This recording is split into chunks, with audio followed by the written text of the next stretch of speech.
Halo guys, welcome to Bacarito TV. Jadi kita akan membicarakan tentang sedikit persiapan timnas Indonesia yang akan berlangsung di Arab Saudi ya, tanggal 9, dan kita akan membicarakan apakah sepak bola Malaysia memasuki babak baru atau babak belur ya teman-teman. Karena gua akan bicara dulu tentang itu karena di sini gua akan berbicara tentang ini udah panjang banget sebenarnya dari sekitar yang kemarin keluar ada celotehannya si TMJ gitu ya, yang ngasih fotonya Erick Thohir, Prabowo dengan Presiden FIFA gitu kan, nganggap kalau kita yang ikut campur iri dan dengki dan lain-lain karena tidak suka dengan kebangkitan sepak bola Malaysia yang ternyata tidak bangkit-bangkit malah menghujam terus dikubur-kubur ya teman-teman. Kenapa gue bilang kayak gitu? Ini menurut berita yang gue baca dari CNN dan Kompas juga bahwa FIFA mengeluarkan bukti tentang pemalsuan dokumen ketujuh pemain sepak bola Malaysia tersebut. Nah, buktinya apa? Bukti itu diungkap ke publik. Ini gue bacain ya teman-teman yang dari CNN. Buktinya itu adalah investigasi yang telah dilakukan oleh Komite Disiplin Komdisnya FIFA, teman-teman, hasil menemukan adanya manipulasi dokumen dalam proses perpindahan federasi para pemain tersebut. Nah, perpindahannya itu berarti dianggap tidak sah. Kenapa? Karena ada manipulasi di bagian perpindahannya, di bagian prosesnya, teman-teman. Prosesnya itu yang mana? Nah, ini berkaitan dengan data kelahiran kakek dan nenek dari 7 pemain naturalisasi Malaysia tersebut. 7 itu adalah Gabriel Aroca, Facundo Garces, Rodrigo Holgado, Emmanuel Machusa, Joao Brandao, terus John Irazabal, Hector Hevel. Yang mana kata FIFA bahwa menurutkan hasil temuan tidak satu pun dari kakek dan nenek pemain ini lahir di Malaysia. Kakek dan nenek 7 pemain ini justru lahir di Spanyol, Argentina, Brazil, hingga Belanda. Nah, dari sini itulah kenapa Malaysia terkena dakwaan pemalsuan dokumen, teman-teman. Jadi di sini jelas ya, gambaran data kelahirannya itu adalah kakek Facundo Garces yang bermain di klub Alaves. Kakek Garces itu Carlos Rogelio Fernandes mengacu data yang telah diubah lahir di Penang, Malaysia. Jadi ini dia kan kayak gini guys. Kalau kalian mau menaturalisasi seorang pemain maka akan ada dari maksimalkan nenek dan kakek. Batasnya tahapannya itu. Nah, di sini entah itu kedua-duanya orang Malaysia, kita ambil yang Malaysia ya, atau Indonesia lah. Orang Malaysia atau Indonesia, atau salah satunya orang Indonesia atau Malaysia. Jadi dari garis keturunan manapun, harus ada yang mempunyai darah itu. Itu yang pertama. Yang kedua adalah seperti Martin Paes. Neneknya lahir di Indonesia. Nah, itu boleh. Walaupun si Martin Paes nggak punya darah Indonesia, tapi neneknya lahir di Indonesia. Menurut hukum statuta FIFA itu bisa dinaturalisasi. Ingat itu ya teman-teman. Juga banyak yang bilang kayak gini teman-teman. Eh, ya kalau setiap negara kan boleh ngasih naturalisasi terserah ke siapapun yang mereka mau. Benar, ya. Terus ada yang bilang berarti naturalisasi untuk jadi warga negara Malaysia-nya sah, tapi yang jadi pemain timnasnya nggak sah. Nggak bisa kayak gitu guys, ya. Ini ingat dulu, FIFA juga merujuk untuk menaturalisasi seorang pemain itu kepada hukum sebuah negara. Misalnya, Indonesia, ya, itu pemainnya kalau nggak punya hubungan dengan Indonesia, maksudnya nggak punya neneknya lahir di sini atau nggak punya darah Indonesia, lu harus main di Indonesia atau tinggal atau resident dibilangnya, itu 5 tahun berturut-turut. Nah, Malaysia, seingat gua ya teman-teman ya, itu harus tinggal 10 tahun berturut-turut teman-teman. Jadi lebih lama dari Indonesia. Itu yang mesti diingat. Harus 10 tahun. Kalau gua nggak salah, ini gua baca waktu itu di berita. Tapi kalau salah koreksi, tapi terserah mereka. Nah, dengan kata lain, pemain yang diambil sekarang itu, naturalisasinya dari mana bang? Naturalisasi pemain Malaysia dan Indonesia sekarang ini, itu jalurnya dari darah. Dan itu jalurnya yang mana bang? Jalur FIFA. Jadi jalurnya adalah statuta FIFA. Dengan adanya statuta FIFA, maka itu jalurnya gue bisa bilang kalau dari negara mungkin jalur prestasi ya. karena untuk olahraga, dan itu diperbolehkan dan kita punya itu, dan pemain Indonesia punya datanya dan kesanggupan untuk melakukan itu, kemauan pemainnya juga ada. Lalu datanya lengkap, hubungannya ada. Kalau kita ambil contoh Tijani Render, dia tuh sebenarnya punya hubungan dengan kita karena adiknya pemain kita kan, tapi dia nggak mau bela Indonesia. Ya nggak bisa, nggak mau, nggak bisa, nggak sah guys, karena pemainnya sendiri nggak mau.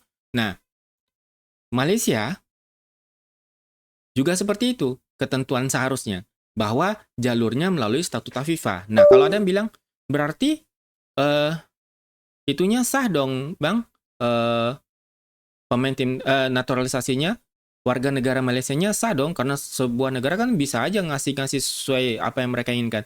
Nggak sah, guys. Otomatis seharusnya, karena mereka mengambil dari statuta FIFA. Jadi kalian ngerti nggak sih? Jadi mereka mengambil jalur naturalisasi itu dari statuta FIFA. Dengan kata lain, kalau FIFA-nya menganulir bahwa ini bukan pemain yang sesuai dengan ketentuan FIFA untuk dinaturalisasi, mereka otomatis nggak bisa, teman-teman. Mereka pun nggak sah jadi warga negara Malaysia. Itu yang kalian harus tahu. Kenapa? Karena dianulir sama FIFA bahwa ada pemalsuan dokumen. Ingat guys, ini adalah pemalsuan dokumen. Itulah yang melatar belakangi FIFA untuk ngasih hukuman ke Malaysia dan menganulir keputusan atau menganulir tentang temuan bahwa Malaysia itu pemainnya itu mempunyai hubungan dengan Malaysia. Gue bilang kayak gitu aja. Nggak perlu berdarah Malaysia. Ingat ya teman-teman. Nggak perlu berdarah Malaysia, tapi mempunyai hubungan dengan Malaysia. Entah itu dari kakek neneknya atau orang tuanya yang pernah lahir dan tinggal di Malaysia. Itu yang pertama. Nah, dari sana lu bisa lihat kan, yang kedua bahwa seharusnya pemainnya itu kalau FAM atau Federasi Sepak Bola Malaysia nggak bisa ngebuktiin ya bahwa dokumennya itu asli dan kakek atau neneknya atau orang tuanya pernah lahir di Malaysia atau punya darah Malaysia, ya praktis sorry to say dia nggak orang Malaysia guys, nggak bisa guys. Karena menurut hukum negara Malaysia pun mereka tidak sesuai atau tidak memenuhi persyaratan. Itu yang kalian harus ingat. Menurut hukum Malaysia mereka itu tidak memenuhi persyaratan, ya. Menurut hukum statuta FIFA mereka juga tidak memenuhi persyaratan. Nah, disinilah FAM itu seharusnya bertugas. Mereka kan katanya mau banding, tapi gue nggak tahu ya. Rasanya hari ini hari terakhir atau kemarin hari terakhir, hari ini hari terakhir, sekarang tanggal 7. Mungkin hari ini hari terakhir. Seharusnya mereka bandingnya itu untuk ngebuktiin kayak gini. Enggak, kami salah nih. Kan mereka bilang ya kemarin itu kesalahan teknis ya. Ada technical error lah. Dari terserah lah, bebas sih teman-teman. Nah, seharusnya mereka berusaha ngebuktiin enggak nih, ini ada kesalahan. Kesalahan cetak. Kesalahan ngeprint gitu, kira-kira gitu guys. Atau kesalahan tulis tangan, nggak mungkin dong. Masa iya guys? Gue nggak tahu ya teman-teman ya. Masa iya sih dokumen FIFA ditulis tangan gitu loh? Harusnya kan kalau di Indonesia nih ya, kalau di Indonesia, lu nggak usah tulis tangan sih. Maksudnya perpindahannya itu dikeluarkan, diketik, terus ditandatangani pakai materai gitu, kayak gimana atau gimana gitu ya ketentuan internasionalnya. Jadi berdasarkan hukum gitu ya. Tapi nggak tahu kalau itu boleh ditulis tangan ya. Apalagi kalau pakai pensil tuh dihapus-hapus doang guys.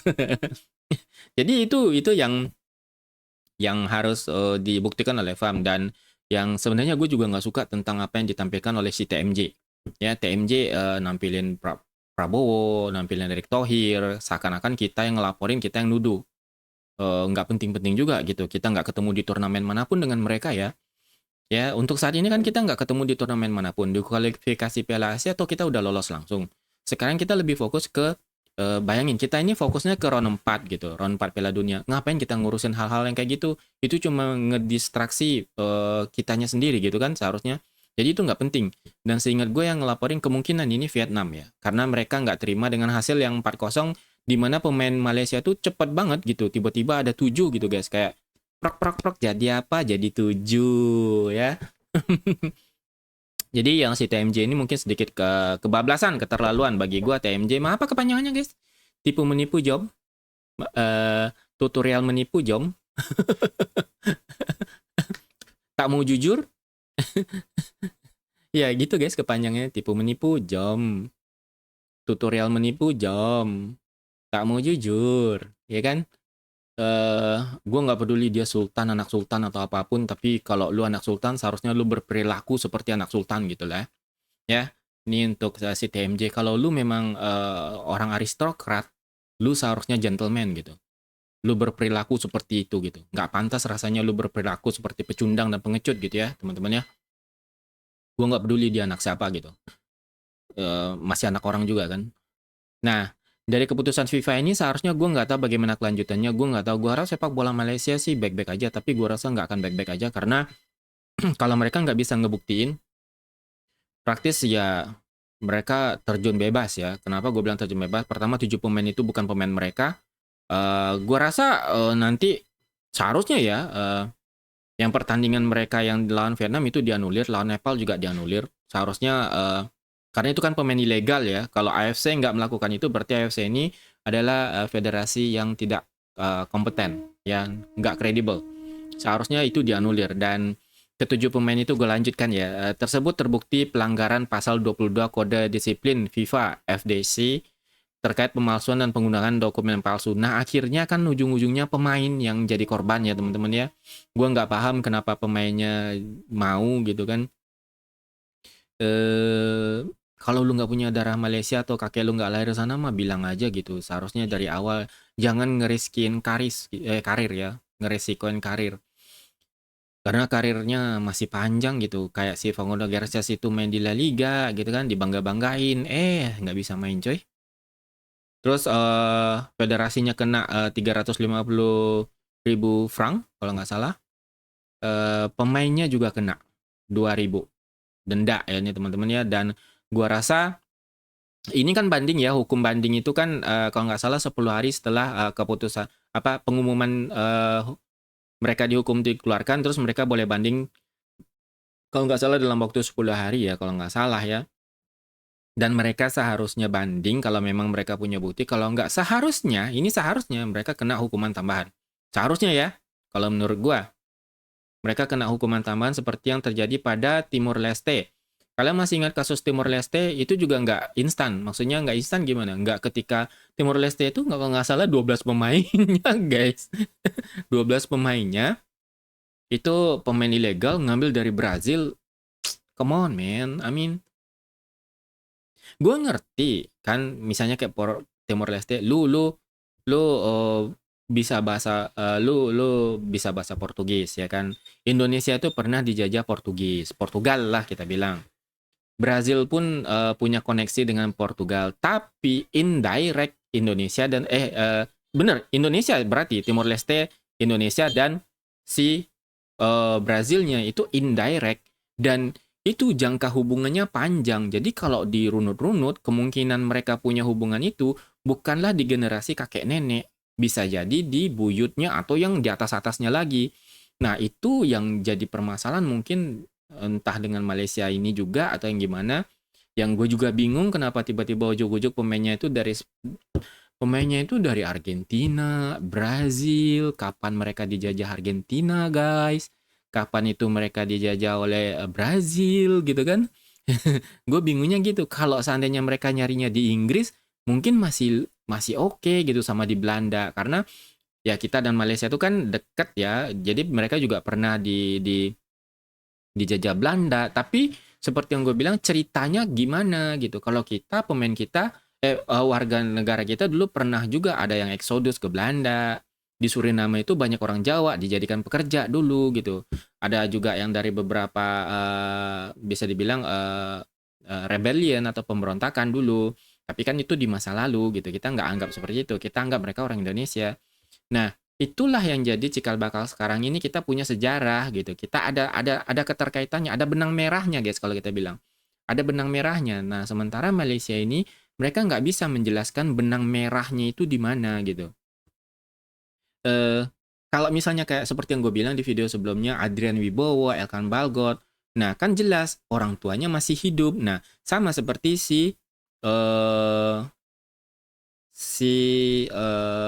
Miss Hilger, ibunya orang Indonesia, masih hidup, mau dilacak kemana-mana pun, silakan gitu ya. Indonesia rata-rata jalur orang tuanya Emiliano Jonathan gitu. Ya, gue bingung aja sih dengan Malaysia ini bagaimana cara mereka mengambil pemain itu nggak transparan. Nah, gue bilang di sana transparansi itu penting. Jadi kalau kalian nggak transparan, maka hubungan yang terjadi sekarang kayak konslet begini kan yang nggak nyambung itu kejadian gitu teman-teman. Em, Kenapa kita itu aman ya kita terus terang datanya bisa dilihat semua gitu. Dan kita lumayan transparan kan, kita bisa ngelihat data-datanya. Kita bisa cari tahu orang-orangnya, bahkan media-media kita itu juga pinter-pinter gitu. Ada media yang cuma sekedar ngasih nama bla bla bla bla bla bla ternyata buyutnya. Tapi PSSI-nya juga pinter gitu. Mereka dapat info kayak gitu terus nyari, ternyata buyutnya nggak bisa, susah gitu kan. Nggak jadi. Kalau nggak salah di Feyenoord, kalau nggak salah di Feyenoord. Mungkin ya, yang di Feyenoord. Kalau nggak salah, gue lupa siapa namanya. Lalu ada lagi media-media kita yang ngasih info juga, ya kayak dari YouTube, dari Yusha Nugraha juga ada gitu kan. Dan dia nanya ke pemainnya langsung, jalurnya dari mana. Dan itu nanti tetap di PSSI diteliti lagi ke sana. Dimintain dokumennya, asli apa enggak gitu. Nah, di Malaysia, medianya ngapain gitu kan. Gue bilang kayak gitu. Malaysia, federasinya ngapain. Di Malaysia orang-orangnya ngapain? Ketika lu disodorin nama, ini itu, lu harusnya cek and recheck. Lu nge-reach pemainnya, terus nanya ke kakek neneknya kalau masih ada, kalau masih hidup. Terus nanya dokumennya asli atau enggak. Jadi federasi dan media juga bekerja sama gitu. Kita contohnya Martin Pas. Martin Pas itu neneknya udah nggak ada teman-teman. Tapi biodatanya yang dari pemerintahan Belanda, nah ini gue bilang, dia lahir di kalau nggak salah di Jakarta ya. Pokoknya di Indonesia lah. Gue lupa di mana. Atau di daerah Jawa. Gue lupa guys. Tapi itu bisa kita lihat gitu. Dan dokumennya itu ada. Dokumen ini adalah dokumen yang dikeluarkan oleh pemerintahan Belanda, teman-teman. Jadi ini antar instansi, antar negara semuanya ngasih tahu kayak gitu guys. Bahwa oh ini ternyata neneknya lahir di sini nih di Indonesia kayak si Martin Pas. Ini orang tuanya yang ini, orang Indonesia, dulu punya darah Indonesia. Jadi jelas guys, bukan tulis tangan gitu. Ya guys ya, bukan tulis tangan. Ini mah TMJ guys, tulis menulis jom gitu ya. Jadi dokumennya itu kan resmi dikeluarin oleh pemerintah setempat di mana orang itu berdomisili. Kalau seandainya dokumen itu dikeluarkan pemerintah setempat di mana tempat dia berdomisili, nah ini yang gue bilang, berarti itu kan jujur gitu, real gitu kan si pemainnya itu memang tahu oh neneknya lahir di Indonesia karena di-record, dicatat sama pemerintahan setempat, pemerintah Belanda dan di mana tempat dia domisili. Nah, contohnya ambil yang di Alaves ini yang yang si Facundo Gerces kalau nggak salah ya. Kakek neneknya itu lahirnya di sana, guys. Terus nggak dibilang kalau dia punya darah Malaysia gitu loh. Gue jadi bingung sendiri gitu kan. Kakek neneknya itu lahirnya di sana gitu loh. Di mana? Argentina atau Spanyol dia nggak tahu gue guys. Jadi gimana ceritanya mereka bakal ngebuktiin? Gue juga terus terang gue jadi buta cara Malaysia mau ngebuktiin. Bagaimana mereka bisa ngebuktiin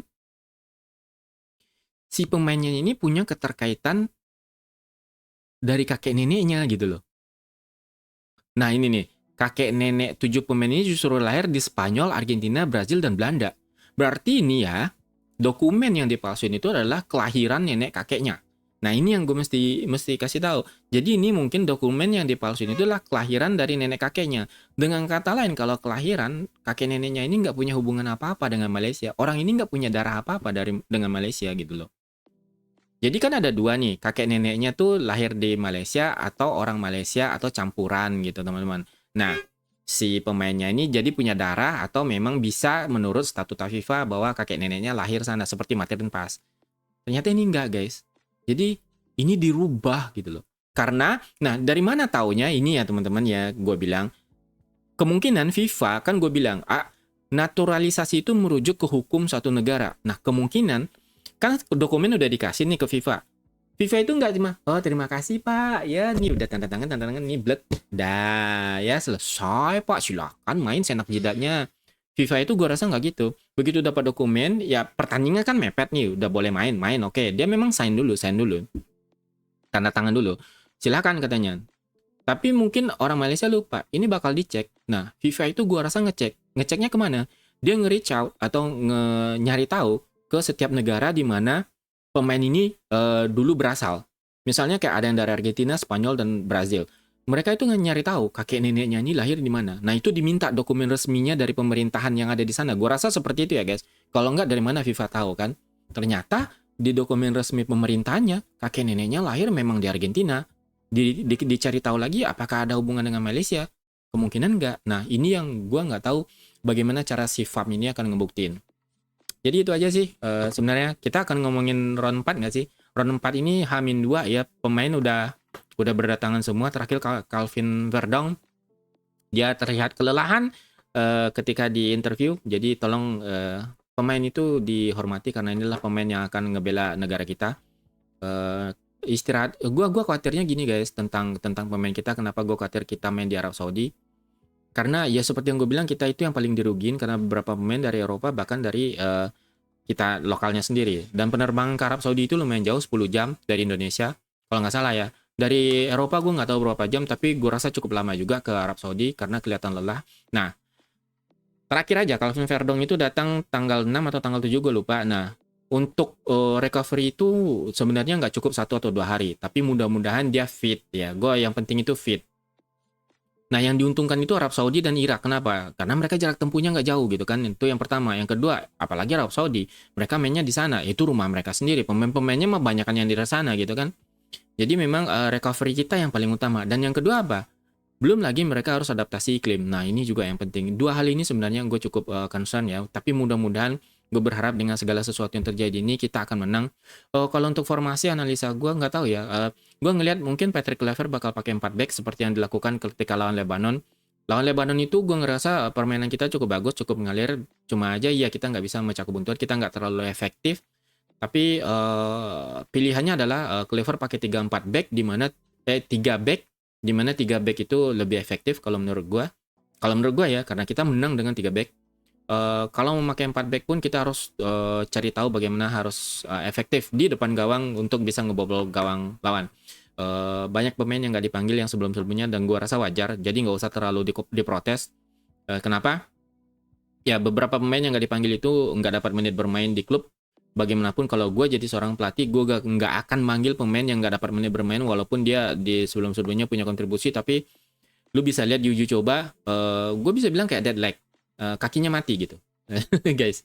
Beberapa pemain itu karena nggak dapat menit bermain yang cukup banyak, ya memang akan berpengaruh terhadap penampilan. Jadi buat pemain-pemain yang nggak dipanggil jangan berkecil hati, kalian itu masih terhitung pemain-pemain hebat dan berbakat. Tapi ya coba dapatin menit bermain, tembus lagi squad.